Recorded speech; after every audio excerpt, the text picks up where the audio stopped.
हमारे चैनल को सब्सक्राइब करें और बेल आइकन दबाएं। अच्छा सुनो, वो सीसीटीवी वाले रास्ते से ना बिल्कुल भी मत जाना। हाँ पता है, जैसे डिसाइड हुआ वैसे जाएंगे। और सुन, ये फोन कार्तिक नगर तक ऑन रखना और उसके बाद स्विच ऑफ करके फेंक देना कहीं पर।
हो गया।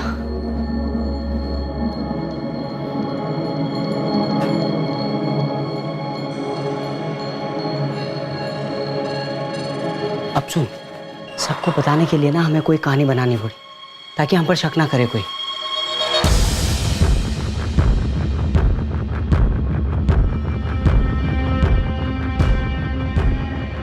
पराग, मूड बना मूड।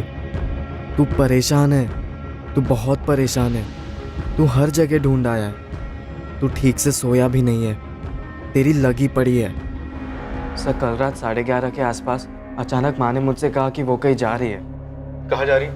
मैंने उनसे पूछा लेकिन उन्होंने मुझे जवाब नहीं दिया। वो कह रही थी कि कुछ काम है, तू सो जा। मैं सो गया सर। फिर अचानक 12:30 पौने के आसपास मेरी आँख खुली। मैंने देखा कि माँ अभी तक वापस नहीं लौटी थी, तो मैंने उन्हें फ़ोन करने की कोशिश की लेकिन उनका फ़ोन बंद आ रहा था। अगर गई हैं तो इतनी रात को कहाँ जा सकती? सर नहीं पता, पर माँ बहुत परेशान लग रही थी। क्यों क्यों परेशान थी? माँ कभी अपनी परेशानियों के बारे में मुझे बताती नहीं है। वो मुझे सिर्फ एक ही बात कहती है कि तू बस अपना पढ़ाई कर। तुम्हारे पास हाल फिलहाल की कोई फोटोग्राफ है तुम्हारी मम्मी की? मैं आपको फॉरवर्ड कर देता हूँ आपका नंबर।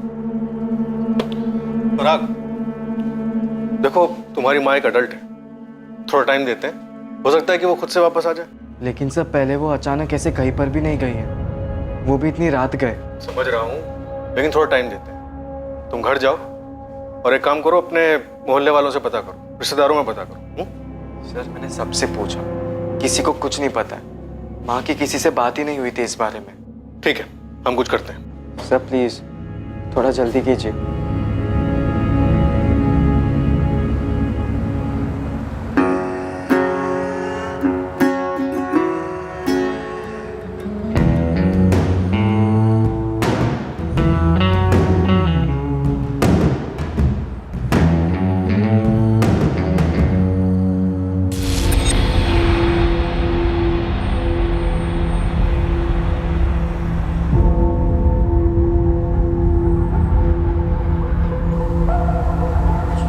पराग, क्या बोली पुलिस? ऐसे कैसे किसी को मिलने चली गई उर्मिला? बाकी माँ कुछ बता ही नहीं। मुझे तो कुछ समझ में ही नहीं आ रहा है कि कहाँ गई है, किससे मिलने गई है। इतनी रात को जब तेरी माँ जा रही थी तो तू क्यों नहीं गया उनके साथ? मैंने 2 बार कहा माँ को कि मैं भी चलता हूँ, लेकिन उन्होंने मना कर दिया। कह रही थी कि किसी से अकेले मिलना है, काम निपटाते ही वापस आ जाएगी। ऐसा क्या निपटाना था इतनी रात, वो भी अकेले? सुनील, मुझे क्या पता, मुझे तो घबराहट हो रही है, जान निकली जा रही है मेरी।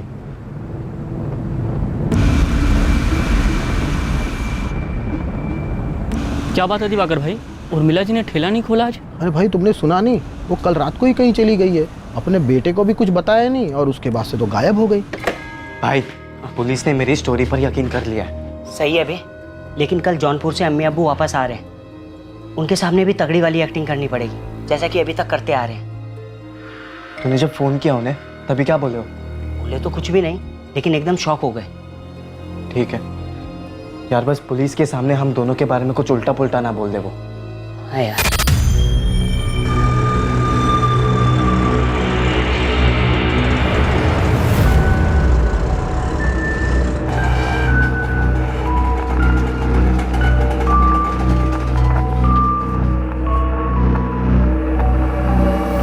तुम चलो, मैं आता हूँ।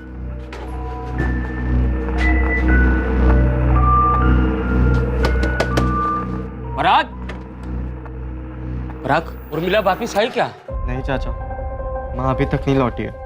मुझे तो बहुत डर लग रहा है, कुछ समझ में ही नहीं आ रहा। बस माँ जहाँ पर भी हो जल्दी से वापस आ जाए। पराग और मैं 4 चक्कर काट चुके हैं थाने के।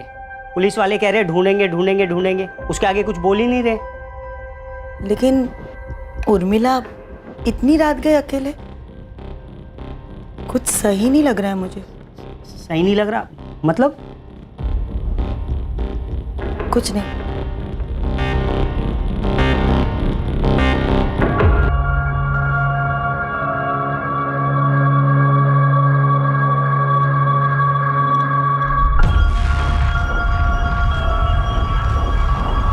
तूने ढंग की एक्टिंग की है ना पुलिस वालों के सामने? हाँ हाँ, किसी को कोई शक नहीं होगा। और अभी माँ का कॉल रिकॉर्ड और फोन लोकेशन निकालने वाले वो लोग। मैंने चेक किया, गाजियाबाद के किसी भी लोकल चैनल या अखबार में कोई खबर नहीं है किसी लावारिस लाश के बारे में। तुम लोग ने लाश को सही जगह पे ठिकाने लगाया है कि नहीं? मिल जाएगी ना पुलिस को? कभी मिली नहीं तो? नहीं मिली तो क्या, ऐसी मिसिंग रहेगी? अबे अगर लाश नहीं मिली ना तो हमारी ये सारी प्लानिंग गई खड्डे में, समझ ले। तो फिर लाश मिलेगी पुलिस वालों को। तू टेंशन मत ले। दो युवक जिन्होंने पढ़ाई में मेहनत करके अपने फ्यूचर की सटीक प्लानिंग की थी, उन्हीं दोनों ने एक कत्ल की भी सटीक प्लानिंग की और उसे अंजाम भी दिया। अब वो उस प्लान के अगले पड़ाव को पार करने के इंतजार में थे। अपनी जिंदगी का अगला चैप्टर, अगला अध्याय लिखने को बेताब थे। पर इस बार प्लान उनकी परफेक्ट प्लानिंग के हिसाब से नहीं गया। 2 दिन पहले 22 जून को एक सफाई कर्मचारी को एक कचड़े के ड्रम में लाश मिली थी। सर, ऐसे अभी कुछ नहीं मिला जैसे बॉडी की पहचान हो सके। उर्मिला शुक्ला की मिसिंग कंप्लेंट दर्ज हुई थी 22 जून को और वो अपने घर से 21 जून की रात को निकली थी, शायद किसी से मिलने के लिए, तभी से गायब थी। सुनिए, ये निपटाना है, क्या निपटाने गई होगी उर्मिला? मुझे लगता है ये मसला उसके घर को लेकर कुछ होगा। अम्मी अब्बू, पराग को पुलिस का फोन आया था। उन्हें क्या हुआ? खबर मिली उर्मिला की? गाजियाबाद में लाश मिली है।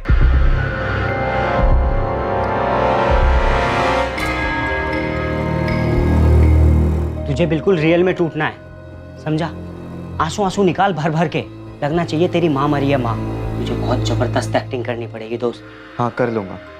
और फिर जब वो पूछेंगे कि शक किस पर है तो ये भी बता दूंगा कि हमें किस पर शक है। हम कौन बे? तुझे शक है, तू ऐसा बोलेगा। देख, मुझे ना बेकार में बीच में मत घसी। अबे सोहेल, लेकिन हम दोनों एक साथ है ना। हाँ है, लेकिन हम बोलकर उन्हें क्यों लीड दे रहा है? और देख, नाम भी तब लेना जब वो पूछेंगे, खुद से कुछ भी मत बोलना, कुछ भी नहीं। चल अब जा, मैं भी जाता हूँ, अम्मी अब्बू को बताता हूँ लाश के बारे में। तेरा भाई भी ना टॉप की एक्टिंग कर लेता है। पराग, सो श्रुति ने तुझे डिच किया किसी और के लिए, तुझे छोड़कर चली गई किसी और के साथ। फील कर अंदर से, आंसू आने दे, गुस्सा दुख सब फीलिंग डाल दे एक साथ।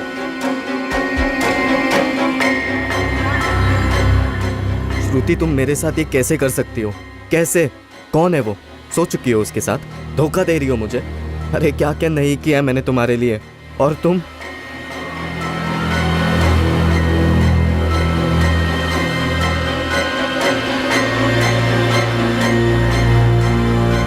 पराग और सोहेल ने इन्वेस्टिगेशन को एक दिशा में भेजा था। पूरी प्लानिंग के साथ इस दिशा को तैयार किया गया था, सिर्फ पुलिस को गुमराह करने के लिए। यार सोहेल ने तो कहा था उसके फादर का फर्नीचर का इंपोर्ट एक्सपोर्ट का बिजनेस है, और पराग ने बोला था उसकी मॉम पार्टीज के लिए केटरिंग करती है। ऐसा बिल्कुल नहीं लगा श्रुति, बड़े ही गरीब टाइप के लोग लग रहे थे।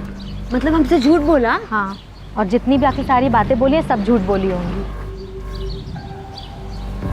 जिस आदमी को पराग और सोहेल पुलिस की नजरों में संदिग्ध बनाने की प्लानिंग कर चुके थे, वो आदमी स्वाभाविक तौर पर पुलिस की तहकीकात में सामने आने ही वाला था।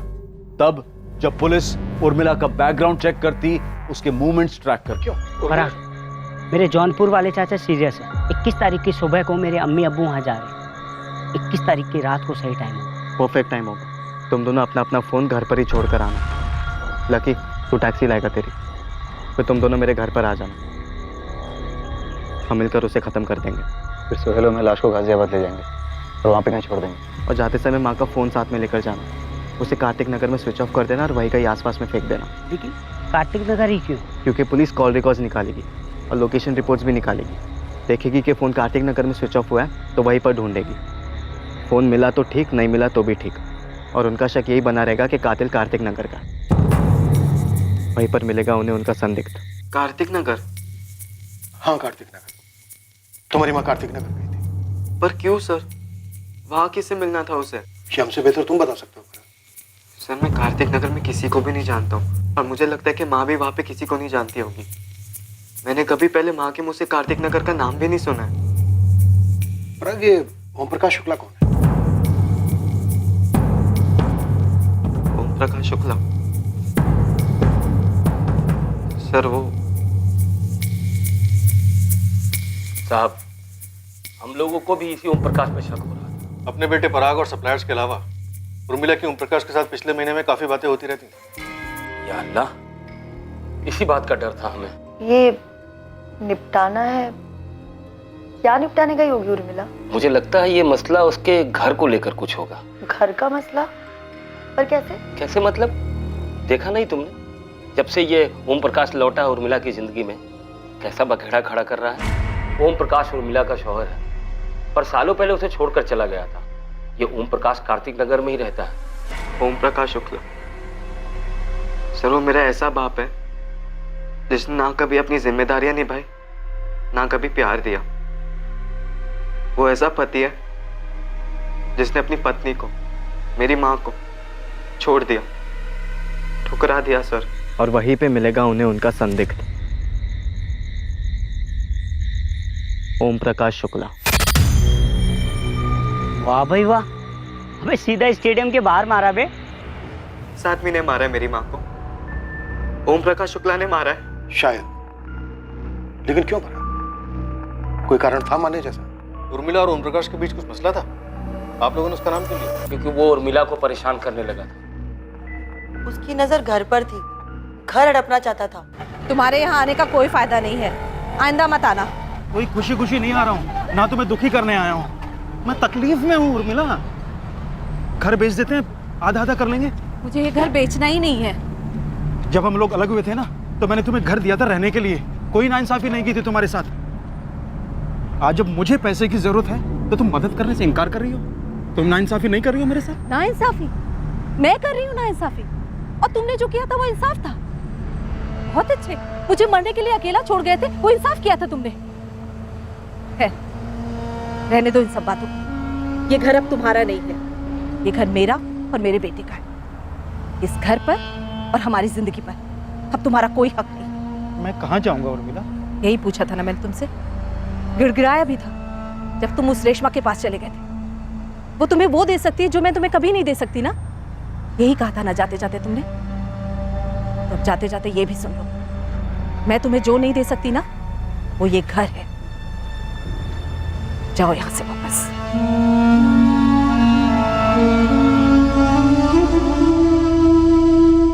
इतना सब सुनकर तुम पिघल रही हो उर्मिला, अपने पर टिकी रहो।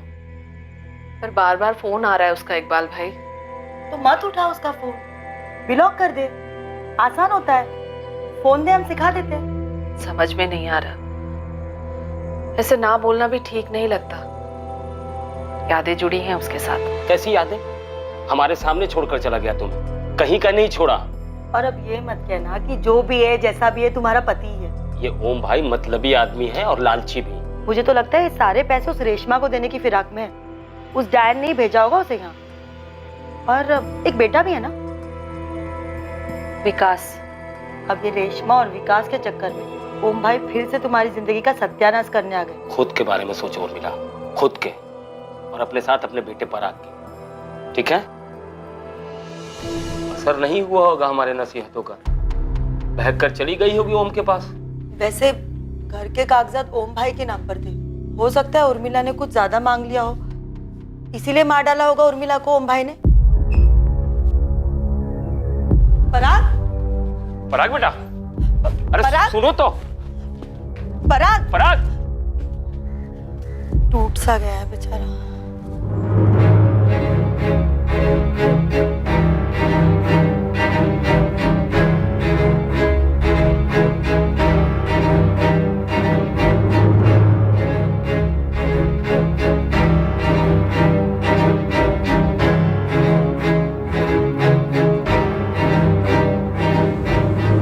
अरे भाई प्लान काम कर गया हमारा, मतलब छक्के पे छक्का। एक तूने सुना नहीं है, दीवारों के भी कान होते हैं, और इतना फ्रंट फुट पे खेलेगा ना तो छक्के की जगह सीधा बोल्ड हो जाएगा।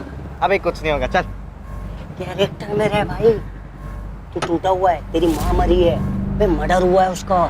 जो मैंने उस 2 टके के निकम में बाप ने किया है, और पुलिस भी यही समझेगी और यही चीज मान के चलेगी, क्योंकि ऐसा मैं चाह रहा हूँ। या हम बोलो इस बार? तू बोल, मैं बोल, हम बोल, कुछ भी बोल बेटा। अगर तू फंसाना तो मैं भी फंसूंगा, और वो लकी भी। अरे अब कौन फंसाएगा हमें? वही जिन्हें फंसाने में हमने पूरा 1 साल लगा दिया और पैसे एकदम पानी की तरह बहाया। मेरी जीनत और तेरी श्रुति। हेलो हेलो, माना हम लोगों ने सफ़ेद झूठ बोला है तुमसे, लेकिन वो पूरी तरह झूठ भी तो नहीं है ना।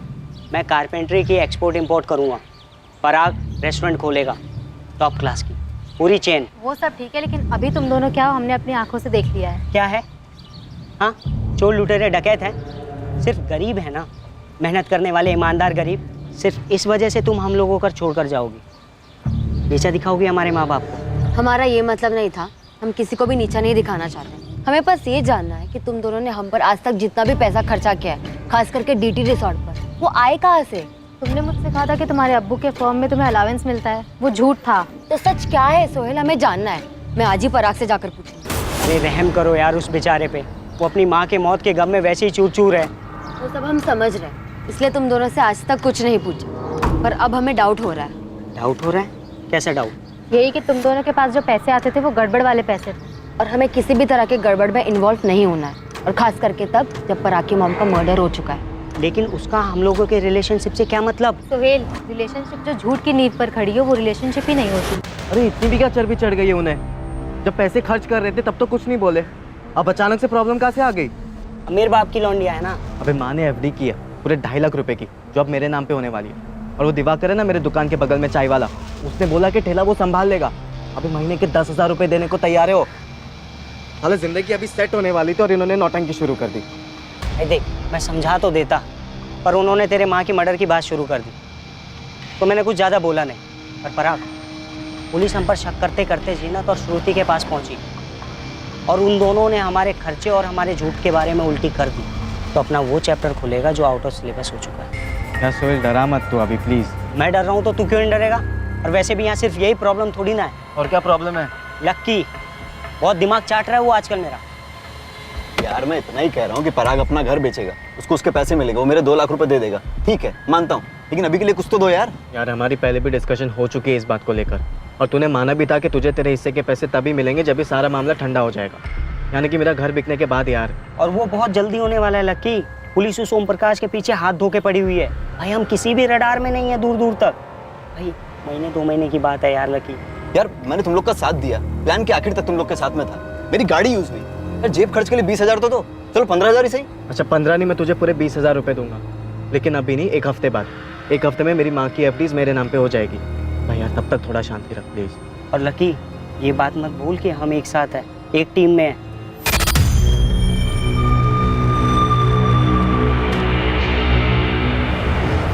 पराग इधर आ।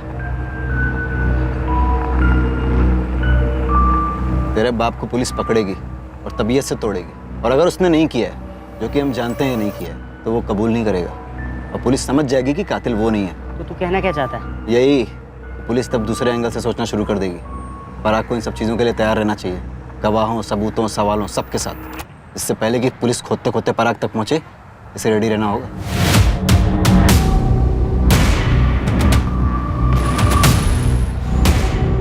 ऐसा कुछ नहीं होगा यार भाई, नेगेटिव नहीं सोचते हैं। नेगेटिव की बात नहीं है यार सोहेल, लकी सही कह रहा है, अपने को रेडी होना होगा। इसलिए, और किस चीज़ के साथ भाई? एक नए कातिल और एक नए एंगल के साथ। और किस पर उंगली उठाएंगे? अच्छा सुन, तेरी माँ का किसी के साथ अफेयर है क्या? क्या बकवास कर रहा है यार सोहेल? भाई देख, मर्डर ना या तो प्यार या दुश्मनी में होता है या किसी लालच में। अब ये बता, इन तीनों में से कोई सा एंगल तेरी माँ की लाइफ में डाल सकते हैं? तेरे अम्मी अब्बू? मैंने बकवास की तो तू भी बकवास करे। अबे मेरे अम्मी अब्बू को बीच में मत घसीट भाई। घसीट नहीं रहा हूँ यार सोहेल, मैं उन्हें भी तेरी और मेरी ज़िंदगी से बाहर निकाल रहा हूँ, जैसा मैंने मेरी माँ को निकाला। और जब तक वो दोनों है ना, हमारे हाथ साला हमेशा बंधे ही रहेंगे। पराग, चल एक सेकंड के लिए ये मैं भूल जाता हूँ कि वो मेरे अम्मी अब्बू है और हम उन पर डाल भी देते, पर लॉजिक कहाँ है भाई? जिस दिन मर्डर हुआ था ना, उस दिन तो वो जौनपुर गए थे ना, तभी तो 21 की रात को हमने सेटलमेंट की थी इस चीज की। भूल गया? देख दोस्त, वो तेरा बाप है। बाप नहीं है वो मेरा, ओम प्रकाश। हाँ वो ओम प्रकाश, वो ओम प्रकाश टूटेगा भाई। पुलिस इतना मारती है ना, इतना मारती है ना कि साला कोई कुछ भी कबूल लेता है। और पुलिस के पास तो अब बहुत सारे प्रूफ है ना, फोन रिकॉर्ड है, फोन लोकेशन रिकॉर्ड है, सब कुछ तो है भाई। देख, ओम प्रकाश टूटेगा, हमें किसी और एंगल को ढूंढने की कोई जरूरत नहीं है।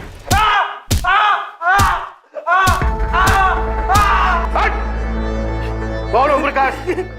कैसे मारा अपनी पत्नी उर्मिला को? बोल! बातों सुनो साहब।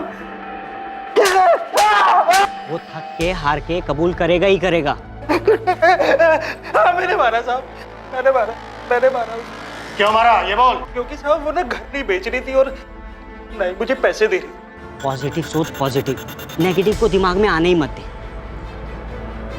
क्या बोल रहा है? हाँ बोल हाँ, वो भी एकदम कॉन्फिडेंस के साथ।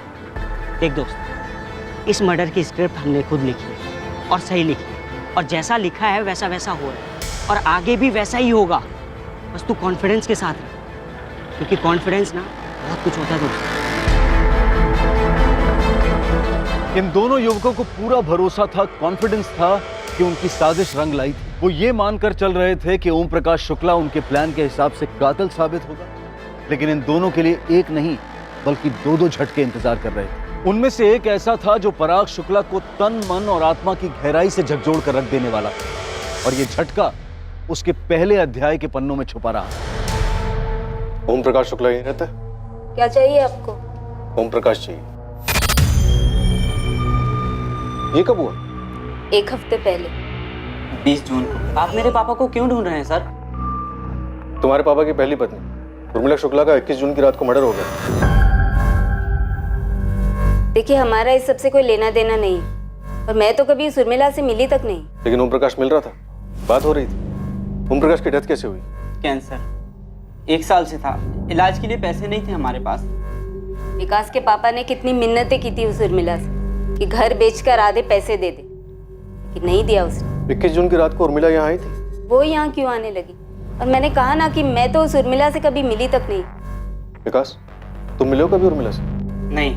अपने सौतेले भाई पराग से कभी मिले हो? मेरा कोई भाई नहीं है। वो पराग या जो भी है, वो तो ओम प्रकाश का बेटा भी नहीं। बेटा भी नहीं है मतलब? नहीं है मतलब मुझे नहीं पता है या नहीं। अभी तो बोला नहीं है। देखिए, जब मैंने ओम प्रकाश से शादी की थी, उसने मुझे कहा था कि उसकी एक पत्नी थी जिसे उसने छोड़ दिया।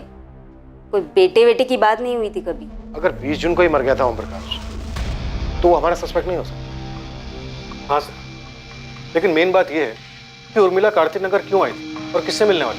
मुझे तो पता था कि ओम भाई का देहांत हो गया, और तो और मैंने ये बात उर्मिला भाभी को बताया था कि ओम भाई नहीं रहे। क्या उर्मिला को पता था? हाँ, मुझे जैसे ही पता चला कि ओम भाई का देहांत हो गया, मैंने उर्मिला भाभी को फोन भी किया था। पर हमें तो कुछ नहीं बोला उसने। तो गांव जाने की तैयारी में थे, शायद इसलिए नहीं बताया होगा।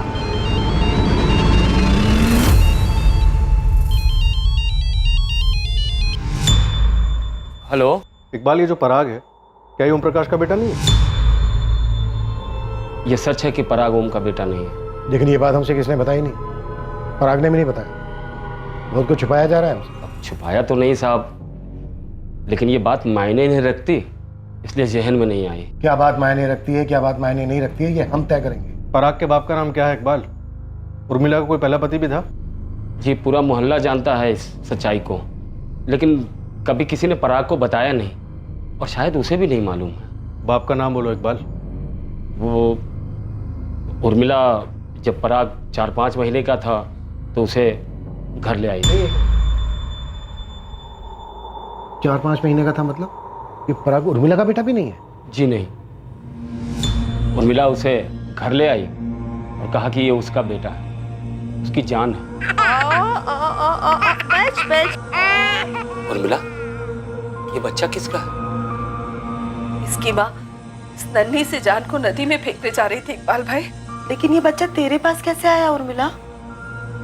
और कोई माँ अपने बच्चे को इस तरह नदी में कैसे फेंक सकती है? सच बोल उर्मिला। सच यही है,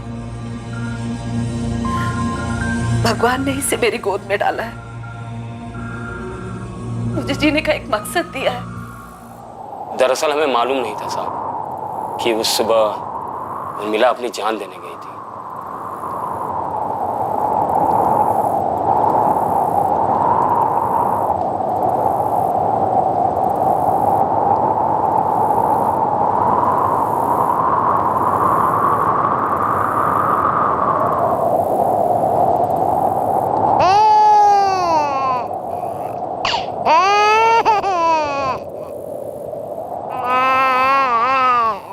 दोनों ही बहुत डरे हुए थे।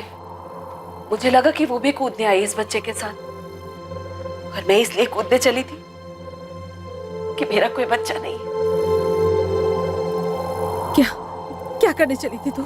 तुझसे मतलब? चल अपना रास्ता नाप, चल। तू इस बच्चे के साथ कूदने जा रही थी? कहाँ ना, दखल मत दे, चल यहाँ से। तू क्यों मरना चाहती है? तेरे तो बच्चा है ना, दिमाग खराब है तेरा। मैंने भी देखा है तुझे, यहाँ तू हवा खाने तो आई नहीं है, कूदने ही आई है ना। हाँ, वो इसलिए क्योंकि मेरे कोई औलाद नहीं है, और ना कभी हो सकती है। मेरा पति मुझे छोड़कर इसीलिए चला गया। ये ओम प्रकाश उर्मिला को छोड़कर चला गया शादी के 7 साल बाद। एक बार उर्मिला पेट से भी थी, लेकिन गर्भ ठहरा नहीं, बच्चा गिर गया। मुझे अब कोई फर्क नहीं पड़ता उर्मिला, तो मुझे बच्चा नहीं दे सकती है तो बस अब अलग होते हैं। तुझे गांव लौटना है, जो करना है कर। तुमने किसी और से रिश्ता जोड़ा है ना? अब ये सब बातें करने का कोई मतलब नहीं है। कोई रेशमा है ना? बोला ना, बात नहीं करनी है। बोलो ना, कोई रेशमा है ना? हाँ है। जो वो मुझे दे सकती है ना, वो तू मुझे कभी नहीं दे सकती है।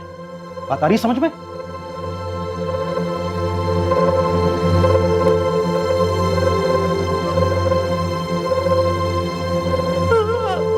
पर वो औरत खुद नहीं कूदने वाली थी, बल्कि इस मासूम को नदी में फेंकने आई थी। क्या? लेकिन क्यों? क्यों से तुझे क्या मतलब है? हाँ, तुझे कूदना है तो कूद, मैं मुंह फेर लेती हूँ। तो इस बच्चे को इसलिए फेंकना चाहती है क्योंकि ये लड़की है? अबे ओ, लड़का है, समझी? कितना प्यारा है ये, क्यों मारना चाहती हो इसे? क्योंकि मुझे नहीं रखना है इस मुसीबत को। क्या करूंगी मैं इसका? बाप कौन है इसका? एक ग्राहक था, कहता था मुझसे प्यार करता, शादी करेगा मुझसे साला। डाल के चला गया इसको मेरे पेट में। जब मैंने बोला कि मैं पेट से हूँ, शादी कर लेते हैं, तो हाना हाना करने लगा और फिर अचानक गायब हो गया। 4 महीने हो गए इस मुसीबत को। इसकी वजह से ना कुछ धंधा कर पा रही हूँ, ना कुछ और। पर इसमें इस मासूम की क्या गलती है? इसे क्यों मारना चाहती हो तुम? चल अब भाषण मत दे, समझी? अगर इतना ही तरस आ रहा है ना इस मासूम पे, तो ले, ये ले, तू रख तो इसे। और सुन, मुझे ढूंढने की कोशिश बिल्कुल मत करना, और पुलिस के पास तो जाना ही मत, क्योंकि मिलूंगी नहीं मैं।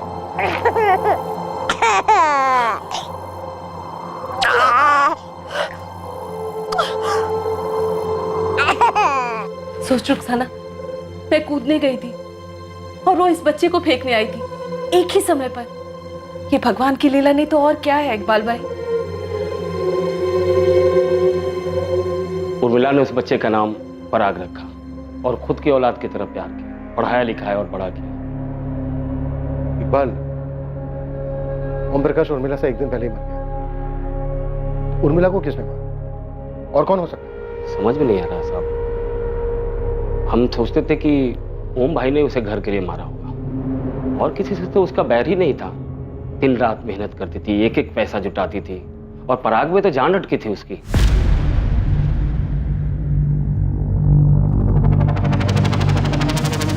पराग को अपनी ही जिंदगी के पहले अध्याय की पूरी सच्चाई इतने सालों बाद पता चली थी। अब तक बिना किसी अफसोस या दोषी भावना के जुर्म के रास्ते पर चला था पराग, और अब वही पराग पछतावे के भंवर में डूबने लगा था।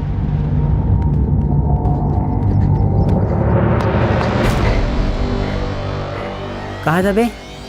और तेरा फोन भी ऑफ है।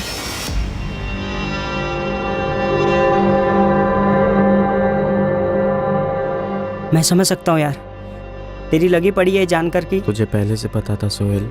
नहीं यार, मुझे भी आज ही पता चला है। ये क्या कर दिया यार मैंने, क्या कर दिया मैंने? भाई घोड़ा दब चुका है, गोली फायर हो चुकी है, अब कुछ नहीं हो सकता। वो मैं दरअसल ये बताने आया था कि मोहल्ले में पुलिस आई थी, तेरे घर भी आई थी, ढूंढ रही थी तुझे, कुछ बात करना है तुझसे। यार वो लक्की मानुस की बात ना एकदम सच निकली, साला ओम प्रकाश वाला एंगल बना ही नहीं। लेकिन कोई बात नहीं, चल छोड़, तुझे ना अब डट के सामना करना है, एक नया चैप्टर खोलना होगा। सुन रहा है ना पराग? बेचारे पराग को हमें ही संभालना होगा। एक तो माँ को खोना, उसके बाद इस खबर का सदमा। हाँ, उस बेचारे के साथ कुछ ज्यादा ही बुरा हुआ, लेकिन रुखसाना, उर्मिला को किसी ने मार डाला। वो कार्तिक नगर क्यों गई होगी? कहीं वो दूसरी औरत रेशमा और उसका बेटा, उन्होंने तो कुछ नहीं किया होगा।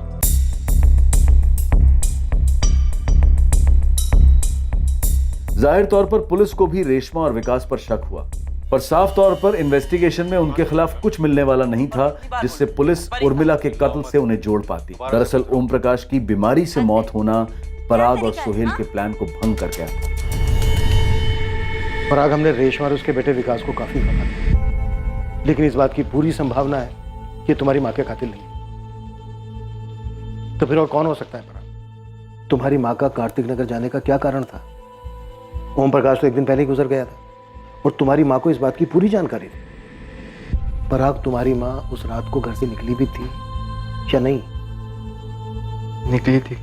किससे मिलने? मैं आपको पहले भी बता चुका हूँ, उसने मुझे कुछ नहीं बताया। एक नहीं, दो थे, शायद तीन थे हत्यारे।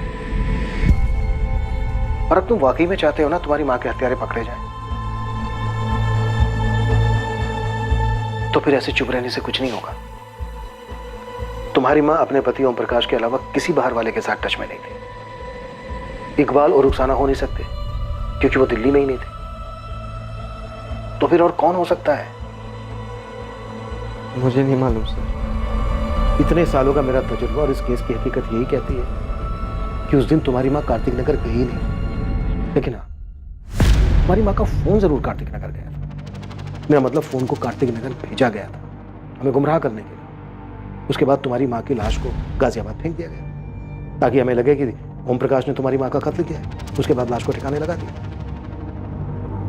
कातिल 2 या 3 जितने भी थे जिन्होंने साजिश रची, इतना पक्का है कि उन्हें इस बात का पता नहीं था कि ओम प्रकाश एक दिन पहले ही गुजर गया। इकबाल और रुखसाना हो नहीं सकता, क्योंकि अगर वो होते तो उनके कॉल रिकॉर्ड्स में कम से कम एक कॉल तो होता, लेकिन ऐसा कोई कॉल नहीं है। तो क्या इतनी रात को तुम्हारी मां अचानक खुद से उठ के कार्तिक नगर चली गई? कुछ गड़बड़ नहीं लग रही तुम्हें इसमें?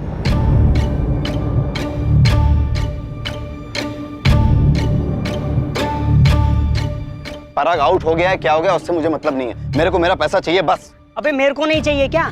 लेकिन आएंगे कहाँ से?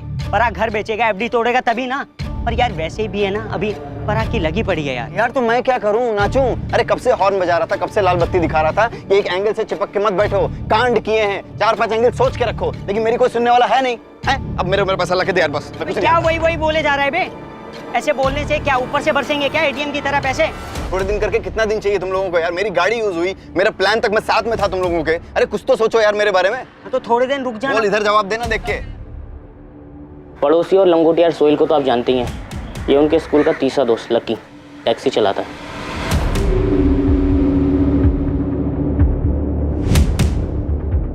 पराग सुन, अपने मोहल्ले के शरद काका है ना, उन पर डाल देते इल्जाम। हाँ, उर्मिला आंटी की बात भी होती थी उनसे बहुत। तू बोलेगा कि अफेयर था, और तू पुलिस को पहले ये बोलेगा कि तुमने पहले इसलिए नहीं बताया ये बात क्योंकि तू नहीं चाहता था कि माँ के मरने के बाद उनकी बदनामी हो। नहीं भाई नहीं, कंधे नहीं गिराते हैं। पुलिस वालों की नज़र बहुत तीखी होती है भाई, वो एकदम पहचान लेंगे तेरी बॉडी लैंग्वेज। और तेरी बॉडी लैंग्वेज अभी चीख चीख कर ये बोल रही है कि मैं हूँ कातिल, मैंने मारा अपनी माँ को, लटका दो मुझे। पराग, पराग, अगर तू गया ना तो मैं भी गया, और वो लकी भी। हिम्मत से काम ले, हिम्मत से काम ले। जो हो गया सो हो गया, वो नहीं बदला जा सकता। अब अपनी जिंदगी जीनी है आगे। काफ़ी टेंशन लग रही थी दोनों के बीच में, ज़रूर कुछ पकाया था इन्होंने। ये सोहेल की गर्लफ्रेंड जीनत और पराग की गर्लफ्रेंड श्रुति मर्डर से पहले काफ़ी फेमस थे कॉलेज में, मर्डर के बाद ब्रेकअप समझो। मुद्दा पराग की माँ के मर्डर का है। ये उर्मिला घर नहीं होगी, कार्तिक नगर पहुंची नहीं होगी, सब प्लानिंग है। सही गणित लगाया साहब, शायद यही नतीजा सही है। चल पराग, तेरे माँ के कातिलों का पता चल गया। जी जरा अपने बेटे सोहेल को बुलाइए। सोहेल, इधर आना बेटा। हाँ अब्बू। सोहेल, पराग के माँ के कातिलों का पता चल गया। कौन कौन है साहब? 3 लड़के, उसमें से एक तो आपका बेटा सोहेल ही है। ये क्या बात बोल रहे हैं साहब? सब आप लोग मुझे फंसा रहे। चल साहब साहब साहब साहब। गाड़ी में पराग भी बैठा है, वो भी यही कह रहा था। और वो तीसरा लड़का लक्की तिवारी, उसका भी यही कहना है। चले? सर सर सर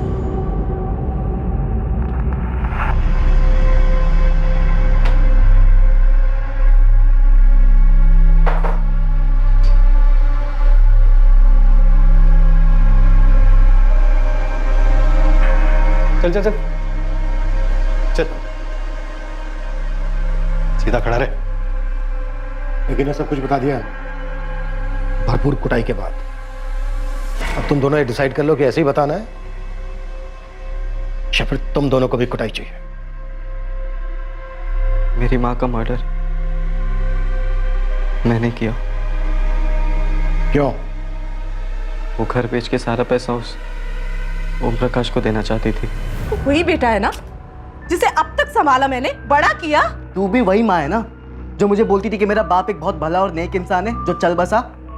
तू ही सोचना, झूठ बोलना और छुपाना किससे सीखा है मैंने? सोच।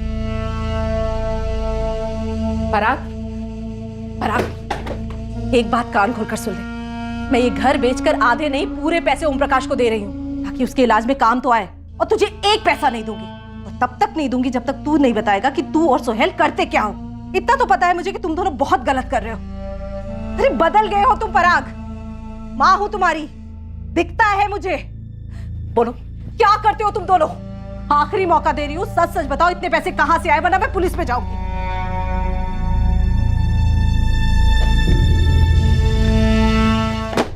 सर मैं अपनी टैक्सी से लाश को गाजियाबाद लेके गया था सोहेल के साथ। उसके बाद मुझे इनके कांडों के बारे में कुछ नहीं पता सर, मैं सच कह रहा हूँ सर। सोहेल, बाकी के कांड क्या थे? पराग इतने सारे पैसे कहां से आए? सोहेल, पराग, बताना तो तुम्हें पड़ेगा ही, वरना तुम्हारी हालत भी ऐसी हो।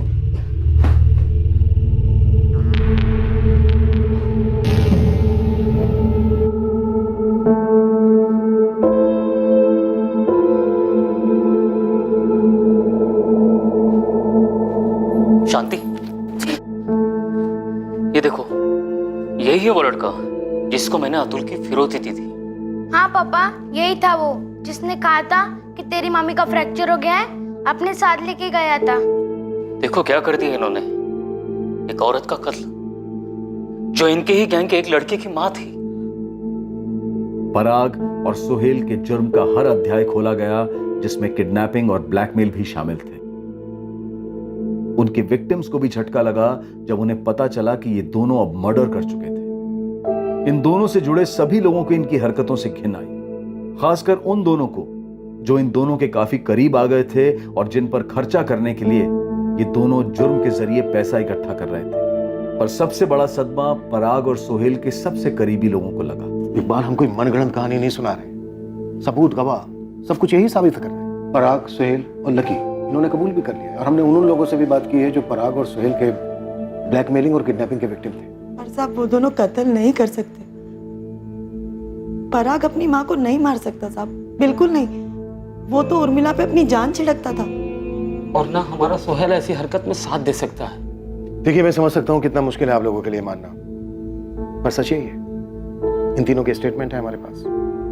लकी की टैक्सी से हमने उर्मिला के बाल वगैरह इकट्ठे किए हैं जो उर्मिला के डीएनए से मैच किए जाएंगे, टेस्टिंग के लिए भेज दिए। बहुत जल्द अब इसमें दो राय नहीं होगी कि इन तीनों ने मिलकर ही उर्मिला शुक्ला का बेरहमी से कत्ल किया।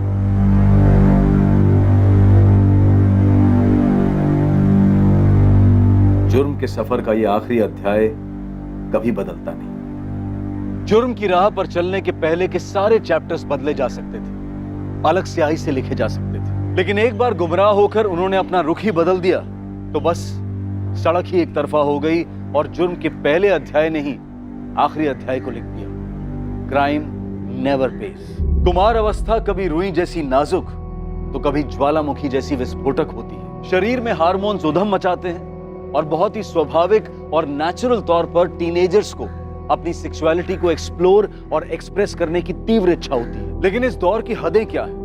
वो कौन सा कदम लेने से पहले रुकना है जिससे खुद को और दूसरों को नुकसान और तकलीफ हो सकती है? इसे समझाना और टीनेजर्स को गाइड करना ये हम पेरेंट्स का दायित्व है, ड्यूटी है। वरना एक गलत कदम टीनेजर में सही और गलत को समझने की शक्ति को कमजोर कर सकता है। पराग शुक्ला, सोहेल कुरैशी और लकी तिवारी, इन तीनों को पराग की मां उर्मिला शुक्ला के कत्ल के इल्जाम में गिरफ्तार किया गया।